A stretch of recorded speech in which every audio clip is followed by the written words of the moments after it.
To remove the kickstand, there are 4 screws, 2 at the top and 2 at the bottom. They all require a 4mm hex bit.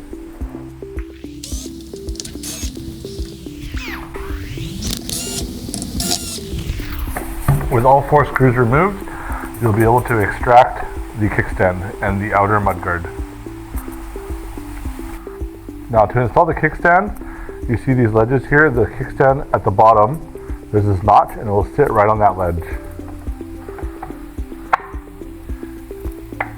Now you'll want to secure the top screws first and then secure the bottoms.